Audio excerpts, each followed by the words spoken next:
Well, thank you, TJ. Welcome to Democratic Hour on WMBS. The crew's back in town. Doc? Yes, great Rich? to be here. Glad to be here. TJ? Yes. Last week we made a bold prediction what the groundhog was going to do. Who was right and who was wrong? I was wrong. I wanted spring early. DJ? I was right. I thought he was going to elope with the other groundhog. That's right. He did. Oh, yeah. They went for to the Las lottery. Vegas, I'm going to tell you where I got lucky. was. I went to see a groundhog. I was at Groundhog Day. All right. I went to Washington, D.C., see if we can find our congressman. He's going to hide for another 6 months. He's going to hide like he's been hiding for the last 10 years. T, we're going to start the show with a little music, Yeah. and we got a caller's going to call in, and we're going to jump right into that. Okay.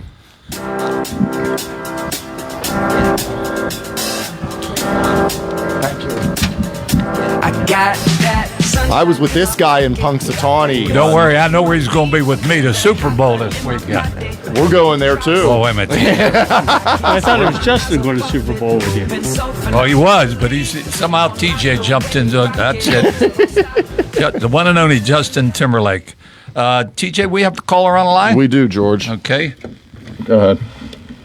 Hi, you're on the air. Who are we speaking to? Hi there, this is Stacey Balcran, Communications Director for the Minneapolis Regional Labor Federation, AFL-CIO in Minneapolis. Well, Stacey, thank you for calling. Thank you for giving a few minutes of your busy time here. Let me introduce myself, George Rattay. I'm Chairman of the Democratic Party. I have my two co-hosts, the one and only Doc Rowley, Doc's longtime Democrat, and Rich Springer. Rich... A little bit of everything.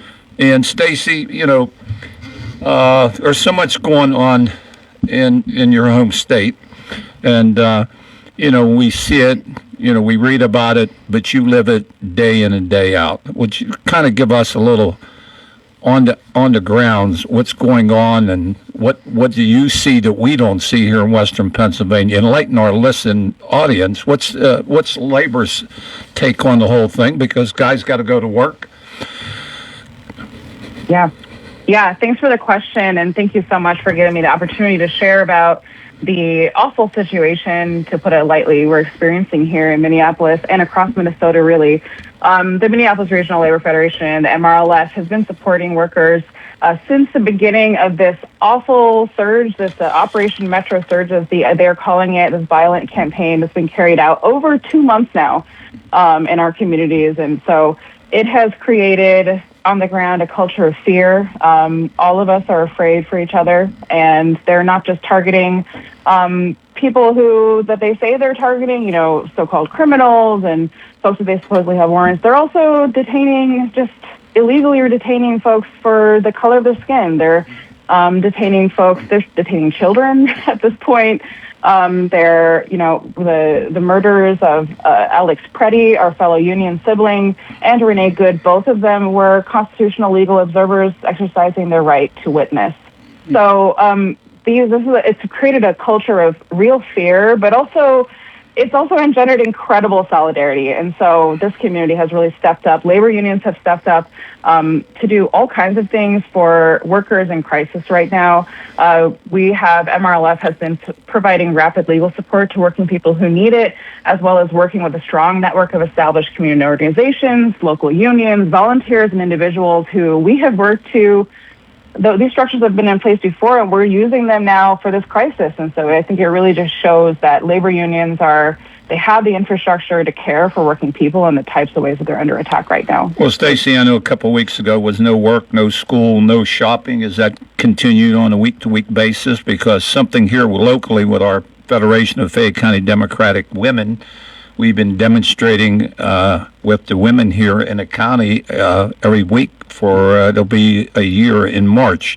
But getting back to Minneapolis, I, as a retired union rep, a 52-year proud member of the Plumbers and Pipefitters, I mean, it's disgusting to what we see, and just as you indicated, with the two murders, I call them murders, and that's exactly what they were with the ICE, and Rich, you Yeah, I mean, have any of your union members been detained, arrested, not being able to go to work because of everything that's going on in Minneapolis? Sadly, the answer is yes. Our hospitality workers are largely people of color, many Right. of them women of color, and they have been afraid to go to work. Some of their workplaces are literally hotels where ICE agents are staying.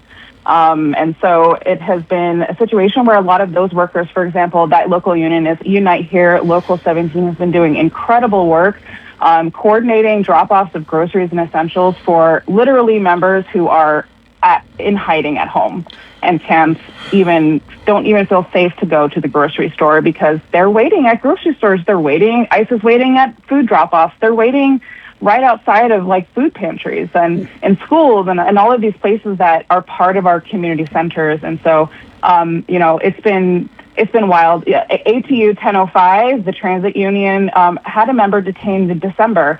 The Metro Transit out here, it's a type of employer where you have to have your papers in order to even be eligible for hire. So it was a purely racially motivated incident where the detainer was not just detained, they were deported all the way across state lines, 2 different states, before over a month later, finally in January, they were detained like December 2nd. They were finally back home with their families on January 6th, more than a month after. Wow. Their whole lives completely different. Their family left to not have any contact with this person. That's just one story. We're working with renters here's another story. On a cold day in mid-January, we had a worker detained by ICE in the parking lot of their workplace. They were very quickly taken to a facility all the way in Texas, in that desert, kept in detention there for 2 weeks in horrible conditions with a lot of pressure to sign voluntary deportation orders while there. And then finally, we're granted release thanks to our legal partners and our legal program, release and return to their family in Minnesota. But, the work doesn't end there, right? Right. 2 of their children in that household work at the same workplace where that incident occurred.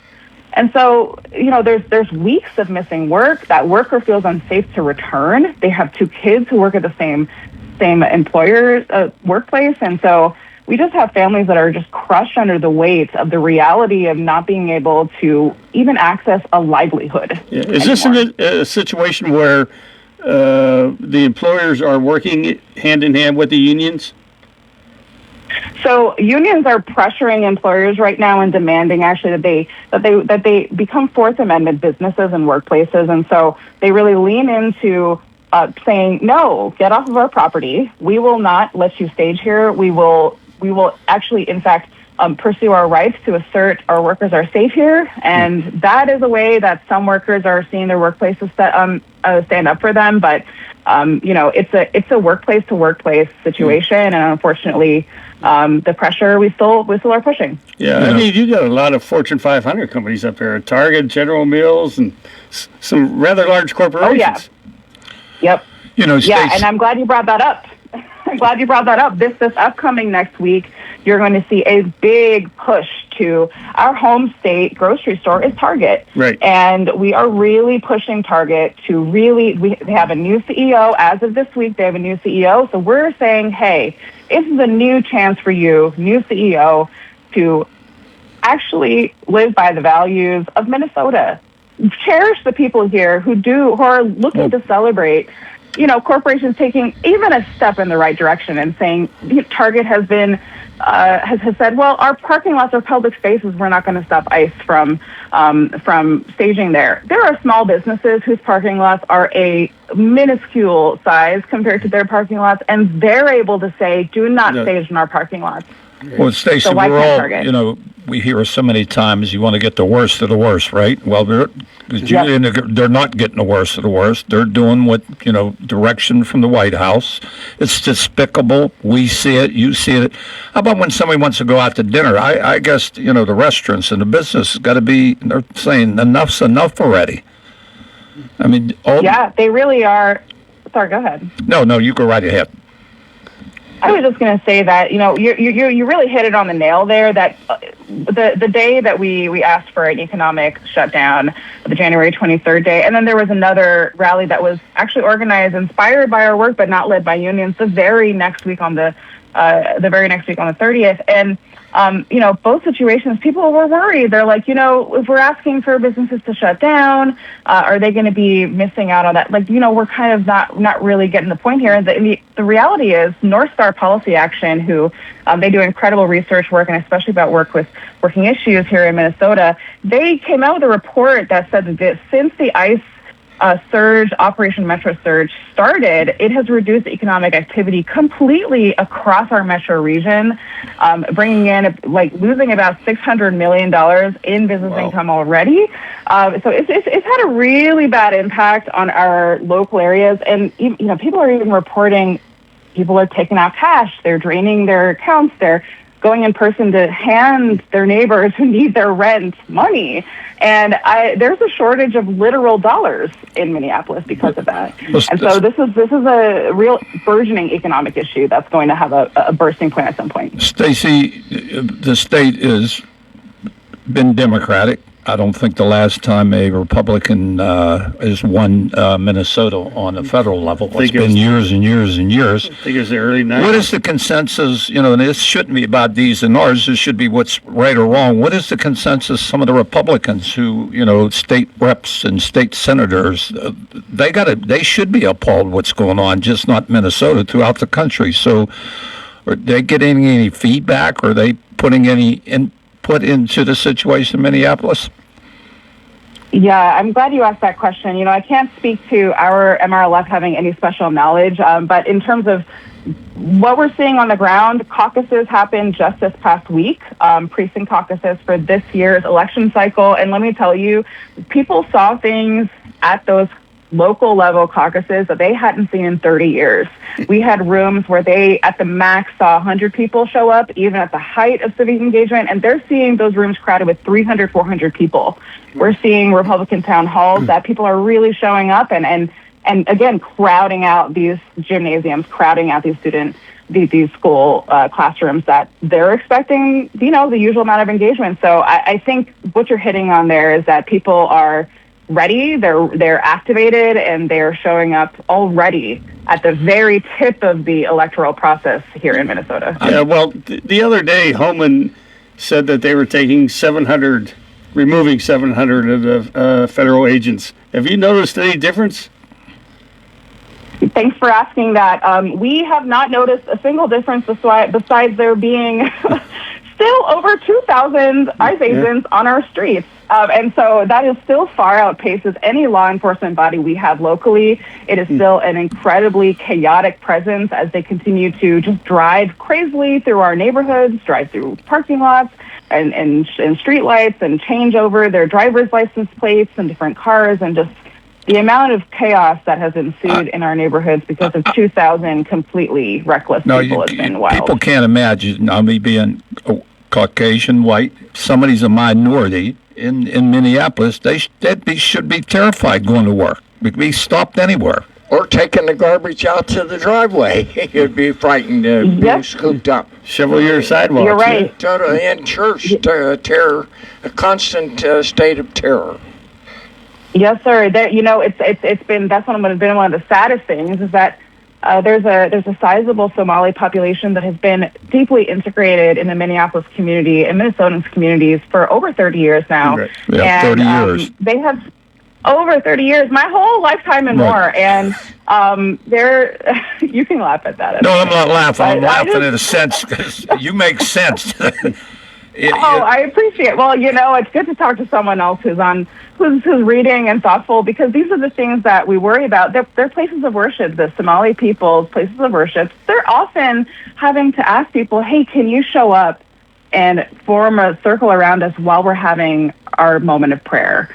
And community members are showing up to do that so that they feel safe in their own house of worship to pray. So it's a really dire coming situation. In to take them. Yes. And so faith leaders have been a completely important piece of this effort to get ICE out of our streets. Labor unions and faith leaders have been on the ground. Clergy, at the top of the January 23rd action, clergy sat and laid down on their knees and prayed at the airport for the folks who were being shackled at the waist and the ankles and behind their backs and being led onto planes at the MSP airport. And over 100 clergy were arrested for that civil disobedience act. Yeah. So they have been a deeply powerful force in really shedding the light at the humanitarian issues that should be unacceptable to any American. Well, when I see the no work, no school, no shopping, and the mass of humanity marching downtown, it brought tears to my eyes. Me too. Tomorrow we have another one planned in Brooklyn Park because, you spoke about Tom Homan's actions, and if there's anything that has changed, something we are seeing more is that they are really going to suburbs outside of the Twin City metro area, and they're really trying to go into these areas where people are more spread out. They're more in single-family homes. There is a larger immigrant community in some of these suburbs like Brooklyn Park where we're having the march tomorrow. There's a lot of Liberian folks that have resettled after their country was in the Civil War and came here in refugee status. So there's a lot of those stories where people are feeling afraid. I have a colleague who... They should be afraid. Here. They should be, because a lot of these folks have firsthand experiences with Civil War, and they are literally seeing in front of them what they saw amid Civil War, militarized operations in residential streets, being no accountability whatsoever, and they're afraid of it. And the Annunciation shooting just happened last year. That's another piece of this. So we have young people who are incredibly afraid of the situation that we're in, and they're having only so much understanding as children, and we're trying to protect their safety and their nervous systems right now. But there's so many kids with experience of gun violence. A colleague of mine shared in a mental health session that they're connected with young people who are at Annunciation School who are feeling deeply triggered by seeing masked people in the streets, because the gunman at that school also looked exactly like an ICE agent. Some random tactical gear on, a mask over their face, no badge, no name, and that's unacceptable. It should be unacceptable to any American that we're doing this to our own kids. So, it's heartbreaking. I wonder what would happen if you or I walked into a bank with sunglasses on, mask over our face, wanted to make a deposit. What the cops would be there within minutes. Within minutes, yeah. So, for everybody out there who's listening and to folks who have already shown support, either by donating to our rent relief fund or a legal fund, we have a 501c3 nonprofit arm called Working Partnerships, who has been the head of not just in this moment, but anytime workers need support. So in past strikes and things like that, Working Partnerships has been around. So really grateful for the folks who are trusting labor unions in this moment, trusting our efforts, trusting the people that we've already been in community with, and the trusted existing networks that we're working through to meet the moment. It really makes us feel far less alone, and it's deeply appreciated. Well, Stacey, we appreciate you calling. Put you on the spot here. You're more than welcome to come on the show in the future. We continue to do the Democratic Hour every Friday, 3:15 to 4 o'clock. We take phone calls, plus we stream it live. So anything we said today, you can look it up, and it could be posted back in Minneapolis. But again, Stacey, I'll have your telephone number after show. If you don't mind, I'll give you a call. And we thank you for coming on and enlighten us here in Western Pennsylvania what's going on a daily basis in Minneapolis. Stay safe and stay warm. Thank y'all so much. Solidarity forever. Forever. And that's Stacey. Thank you, Stacey. And keep us updated if any of the promised 1,000 ICE personnel they were going to send home, if that happens. Stacey got so bad I quit putting ice in my beverages now. And again, that's Stacey from Minneapolis. TJ, we'll take a caller in a minute. A couple other things, Doc, especially I wasn't surprised Stacey called in because we was trying to make this arrangement early in the week, and here she called at the last minute. But there's a couple things, of course, on a statewide level. Governor proposed his budget. And, of course, we had some comments made from our local legislators and what they feel should be in the budget. But you can rest assured our 3 legislators here, they're going to vote no on a budget regardless what's in the budget. And It's an automatic almost. so automatic no, and she'll take credit and he'll take credit. Once they get a grant, they'll do their photo ops. So, we'll deal with that. But before we take a call, I know Rich can bring up some things.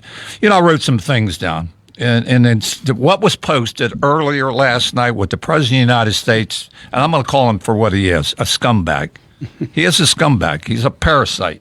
I mean, to post former President and and his wife Michelle. as apes, and they finally took it down. I mean, this is what we become in America, and there's no repercussion. I'm a proud Democrat. I know you are. Rich is. Doc, you are. But to see, one time, we probably had, when I took over as chair, we had 3,000 more registered Democrats than Republicans.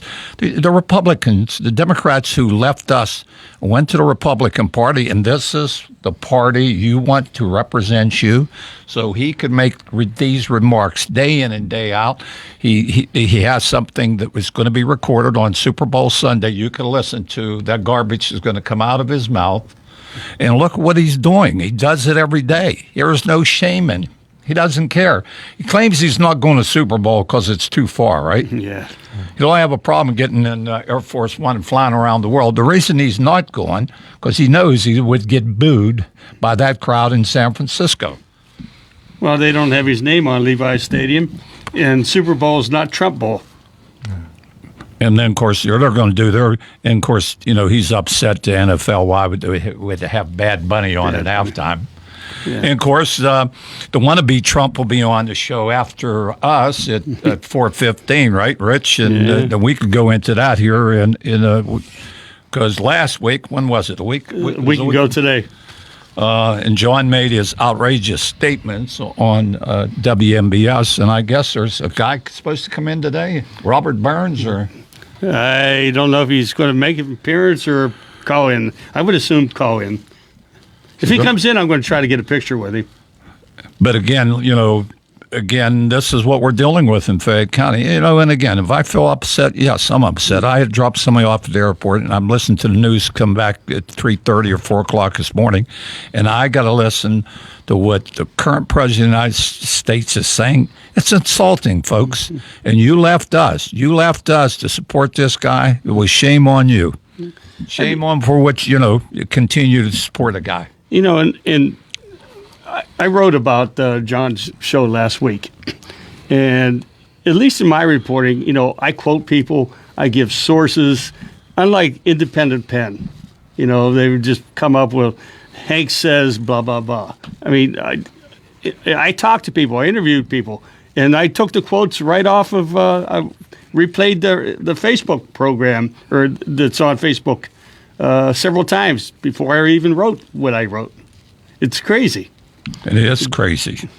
And we're going to see what happens. But again, we have a caller on the line, T. We do. Ready? So what we got, guys? Good afternoon. You're on the air. Who are we speaking to? We're talking to Joe Petrucci. Hey, Joe.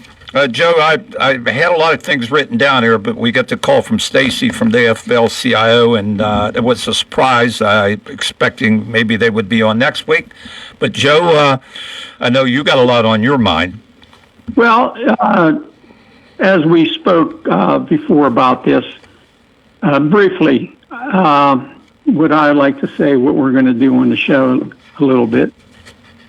In the next several weeks or more, we're going to set aside some time, and it's up to you how much, to look at all the different programs and laws that the Democrats supported that benefit the working and middle class citizens in our democracy. We will go over the inception, the history of these programs. Each week, we'll cover a different subject until we get hit on as many as we possibly can. Yeah. Now, doing this for several different reasons. Number one, it's like a refresher course for us Democrats as to why we are Democrats, as our parents before us were Democrats. And number two, so we can speak informatively to the Democrats who have left us to join the other major party. Our goal is to welcome those citizens who have left who left the party back home. It's pretty obvious why we're doing this. We're trying to teach you, citizens, listeners, how to discuss the situation that we have and what we've done with other people that you're going to run into. I know a lot of people, Democrats have told me, well, we don't even know what to say to them. Well, we're going to kind of teach you what to say.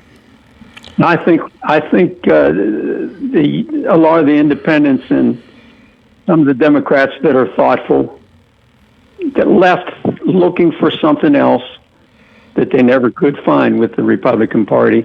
Look what they got. Well, I think we can bring some of them back. And if we're going to grow our party back to what it was, this is what we have to do. Everybody has to get involved. Our listeners, our followers. I know the Democratic women, they do that. We all do it, and we've been doing it for years. It's hard to talk to the Trumpers, the people who've left. And if they're real Trumpers, you're not going to make any headway with them, but you can try. But we all know other people that left the party, and we got to teach them why they left the party never left them, and we're going to show them with facts and figures and the history of what we've done for them. Another thing. The other what thing. we do in the future, So just want to make that announcement, and we'll set aside, and it'll be up to you, because you're the guy that runs the show, how much time you want to devote to this. But once we start to discuss this, I believe that our listeners will join in. And that's why we had Stacy on from the FLC, to let people know. Just imagine if it happened here in Fayette County with ICE or in Pittsburgh area. People going to work every day, trying to make a living, paying their taxes, and this is the tactics they left us for, to support the Republican Party and support Donald Trump. Yeah. Now, like one of my pet peeves is when I hear an old Democrat that's a Republican, well, the party left me, I didn't leave the party. Yep. Well, that's such baloney. They didn't do their homework. Joe and you and Rich and Doc's run. You was my campaign manager, and Rich was, the writer, and Doc, you won. And, yes, I was brought up in a strong Democratic family. And I know the reason why, what my grandparents went through, what your grandparents went through, and many listeners out there listen to the show. When I say we left you, and then I bring up, age, you on Social Security, and I remind them of that. And I know I'm being redundant, and Medicare and Medicaid and workers' comp and unemployment and right to organize. We've made your lives better as Democrats, even though you maybe not registered to vote. And you bring up excellent points, and that's what people got to realize, what the Democratic Party stands for. Each week we'll hit on a different subject. One of the, why we did what we did, how what we did as Democrats help us, and in a few cases how it was bipartisan. Right. But very few cases. So I think we need to do this. This is a good idea. And if we're going to bring the party back, and also in the future, we're going to tell people what we're going to do for them, what the party's going to do for them in the future. Well, we're not just going to be negative, busting on Trump and the stupid senators that go along with everything he says. They're like lemmings walking off the cliff, Absolutely. Joe, we appreciate your comments. We're going to grab another call, and that's the one and only Joe Petrucci. Thank you, brother. I was going to pose out to Joe that listening to YouTube, and some people called in and felt very frustrated and downhearted because they feel I'm not in active my social life, and I'm at home and all, and I can't think of what can I do? What can I do? And the suggestion game said 24 hours a day, anything you do, wherever you go, you have your cell phone within arm's reach. Because if you see things, and there are incidents that we're ashamed of, there'll at least be 6 or 7 versions of it on the different cell phones. Well, it seemed like an easy enough thing to ask. before we grab this other caller, and again, Rich, you wrote this great article, what was transpired here on John's show.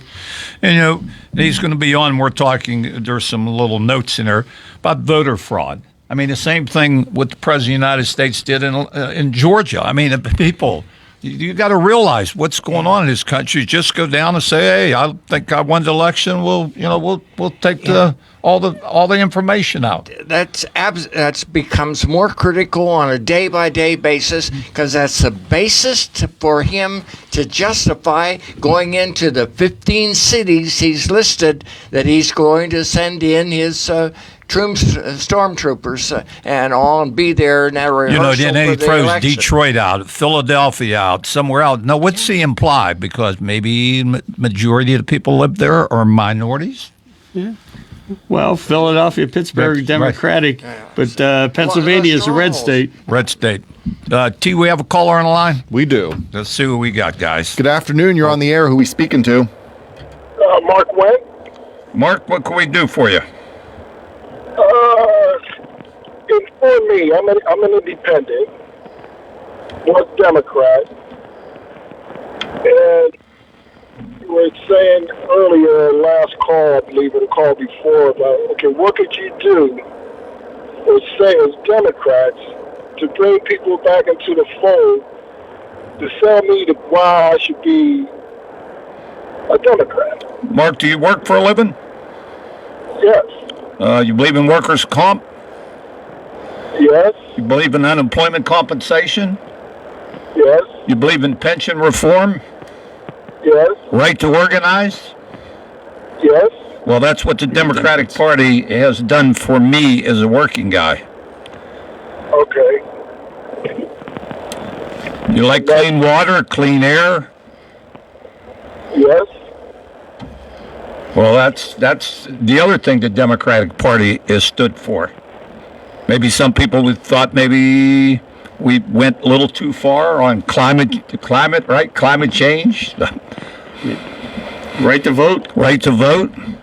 That's something I'll die for. I could remember like it was yesterday. And people forget now that, in my age, you had to be 21 to vote. You had to be 21 to drink, but you could die for your country back then in the 60s. At 18. Well, speaking as an African American, I know how important having the right to vote is, especially born in the 60s. So that's something that I'm very familiar with and being disenfranchised from. And look what's going on now. I'm appalled what's going on. I understand that, but I'm not going to just dwell on one issue. I agree. I went on the body of work on both parties. And a lot of people, and I just spoke with a friend earlier, he's now independent. And a lot of people in this fast-growing part of the population is becoming independent because both parties are so polarizing. Well, They're too extreme, but they come across as both. Only thing they agree on is one thing: Israel. And I'm like, when is it America first? And I'm like, both of them are lobbyist heavy. I just want somebody for America. For those things that you mentioned in this, for America first, our interest first. And I'm not getting that from either party. well, Both of them are extreme in their ends, but the only thing they can't even agree that it snowed today. If one said it snowed, the other would say something else. That's how childish it's become. What do I teach my children? I make my daughter watch elections all the time. She's only 5 years old. I record them while we watching them because I'm a time stamp in history. So that when it comes to her time to vote, I said, this is the body of work that they have. You don't have to go and listen to the news for them to inform you. You have it time stamped, so there's a pattern. I don't like the pattern that I see. Well, It's for special interests in both parties. Well, you're talking about America first, you first. The current president is not going after you first. It's all foreign policy. Where's affordability? Where's inflation? He says he's brought down inflation. He has not brought down inflation. Food prices aren't brought. He's going to invade the nation that we have a treaty with. He's going into Greenland. Yeah. Mark, You are absolutely right. You are absolutely right. And another thing that you mentioned about, the appalling thing that he did with the ex-president Right. Obama, the first lady. And you won't find what is a Republican show coming on after you, right? yes. I bet you won't get one person that condemns it. Yeah, crickets. They'll talk around it like it's nothing. Well, Mark, before we But let me, you... but me as an African American, I'm like, wow, keep talking because you're just exposing yourself. Yeah. Well, Mark, before you go, and I've said this, and I got to see one of the two. I wanted to see a black man in the presidency. I got to see that. I'll never see a woman in my lifetime. And the reason they didn't vote for the woman, because she was a minority. And that's the only reason why America voted for Donald Trump. And see what they got today. So, Mark, we appreciate your comments. We appreciate you listening to the show. And, Mark, one thing we've agreed to here with Rich and I, we feel independents should vote in the primary. Absolutely. Oh, yeah, I agree on that wholeheartedly. That needs to change. Well, Mark, we thank you. And one thing, Mark, we'll go off politics to football. Who makes your prediction here? Super My Bowl. prediction, I want Seattle. I want sweet revenge. Oh, I agree with you. Mark, we appreciate your comments. Thank you so much for having me. You're quite welcome. And that's Mark and Joe. And Rich, I know you have some things you wanted to bring up. And, of course, I got sidetracked when Stacy called. And I'm glad she called. And I'm going to call her back and thank her. And then we'll go over she'll call in next week and give us an update what's going on in Minneapolis. Well, one was our Attorney General, Pam Bondi, said that came out, I don't know if it was a news conference or an interview with one of the reporters, saying that if ICE tells you to get out of your car, you obey the order. Okay. Congress passed a law saying that, they have to release all the Epstein documents. DOJ is supposed to comply by the law. So if ICE stops you in your car, you got to get out to follow the law. Why isn't the Justice Department following the law and releasing the Epstein files? 59 days since the ultimatum from the courts. Yeah. And we're in day 59 and still don't have all of them. Right. It's And of course, the raid. Who was it? The raid down in Atlanta. Tulsi Gabbard. Imagine. Now, there's No a different one, story. No one can figure out Right, who? how or why. Well, they're different stories. Well, he didn't They know can't even why. get their story Right. straight. He don't know why. I don't know why. That's the first I heard about it. Right. Well, she's the head of director of national intelligence. Right. Okay. I heard an interview yesterday. Somebody else. It was a different state. One of the honchos that runs voting. Mm-hmm. His meeting of DNI. Do not invite. You're not invited into my state to look over the voter rolls. And I think, Doc, you said it so eloquently. How many times? I think there were 60 court cases, right? All thrown out. All the votes were counted, right? They couldn't find a single one. Yeah, and why is she down there And anyway? this is in 2000. This is Yeah, that was it. Yeah. The one that he's saying now was definitely stolen from him. stolen. Well, Unbelievable. I agree with a lot of other people who are talking right now, saying that this is just a prelude to the next presidential election. You know, and he makes. I worry more serious than that, and a few of the pundits that do the write-ups and all say that it's these were rehearsals with the ICE, or in order to declare, it's not safe. Yeah. It's not safe, and they won't be reliable. And cancel the elections, and we'll have the election in 90 days. Well, what happened in Minneapolis? They said, the administration said, you want the ICE troops out of there? You want federal troops out of there? Turn over your voter rolls. Yeah. And then, like, That has nothing to do why the ICE people went there. and then you're going to hear after this, this so-called, who's this person supposed to come on with John? If there is, Bob Burns. Bob Burns. Bob Burns with John Marietta. Now we got Junior Trump here with John Marietta. Same things that Trump talks about, voter fraud, the going to court. You know, John, you're for the people. But the things, again, just Robert Burns. We're going to see if he actually shows up on WMBS. No, I think it'll be telephone call. And of course, like I said, John, you put a lot of stuff out. You're here 3 days a week. You talk about transparency. You talk about this. You constantly put down the current county commissioners. You're the recorder of deeds. John, plain and simple, take a phone call. Take some calls. Man up, John. Yeah. Man up.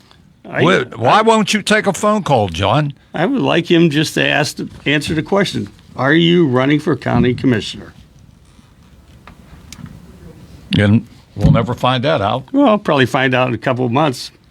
But again, that's where we're at today in politics. You know, when Joe called, and when I'm out about, but again, just coming home early this morning for him to post about Barack Obama and his wife on True Social that he's king of the jungle and depicting them with their heads on apes is beyond me. Well, and in March, people don't have a problem with that. There is something wrong with them. In March, there is another No Kings rally. Right. And we're going to be, and you can rest assured, we had close to, I think, 400. We're hoping twice the size here in Fayette County. T, do we have a caller on the line, or? We don't. We don't? Let's see. Got about we got 4 minutes. About 4 minutes? Well, we could talk a little bit about naming rights. I mean, there's the argument going on now with the Gateway Tunnel between New York and New Jersey. Which it is, and that's been going on for years, right? Yeah, and that's one of the most used transit routes anywhere in the country. Going from Jersey to New York. Yeah. President Trump cut off the funding. But he said this week, I'll let you have the funding for it, but you got to rename Penn Station and Dulles Airport. Put my name on it. And how about the other thing? He claims he's going to sue. He's going to sue, right? What was it, $10 billion? But he's going to give the money to charity. He's going to sue the IRS, right? Yeah. How many times did charity? He said he's given to charity before, and he's never given anything to charity. Yeah, his charity. Yeah. Yeah. All right, TJ, we're going to start with you. We got about 3.5 minutes. Yes or no, your prediction on the Super Bowl? I'm going Seattle all the way. All right, we got one Seattle. Doc? I'd like to see Seattle win. I'm cheering for Seattle. Okay, Rich? I want Seattle. I don't want New England to have closer tying the Steelers on Super Bowls. If it comes down about 30 seconds in a game and you got the ball on a half-yard line, please do not throw a pass to get it intercepted. And I fumble. Or I still remember the best running back for the Seattle Seahawks at the time, and he throws a pass, Wilson, right in the end zone, right there, and game's over. But again, I'm taking Seattle, and again, we appreciate the calls, and I enjoyed the conversation with Stacy. We wasn't kind of prepared. I wasn't, but I'm glad she called. And, they're living it on a day-to-day basis. We see what's going on here. We see what's going on around the country. People, you better open your eyes. And the best thing to do is please call your local congressman, your local legislators, put the heat on them because, they're going to Harrisburg. They're already bad rapping our governor about the budget. Governor Shapiro's already said he's preparing for ICE to move into Pennsylvania. Okay. I just want our listeners to, along the stickies on the refrigerator, start working on that list of the 10 people you're going to talk to and personally ask them in your behalf. It's that straight ticket in the fall. And Doc, I'm glad you brought that up. I was going to bring something up. I just got a letter from the Bureau of Elections because I request a mail-in ballot, and it's plain and simple. The do's, the don'ts. If you don't want a mail-in ballot, if you don't want a mail ballot sent in the future, it's an easy form to fill out. So if anybody has any questions, the Bureau of Elections telephone number is 724-430-1289. TJ, thank you for keeping this show going. Rich, Doc, we got bad weather again here for the next day or so. The weather's supposed to get brutal, wind chill factor. Yeah. And again, it's the Democratic Hour, and we'll be back here next Friday, and we're going to take it to the streets. Everybody have a great weekend. Thank you. You have been listening to the Democratic Radio Hour, heard every Friday at 3:15, right here on 590 AM, 101.1 FM, WNBS.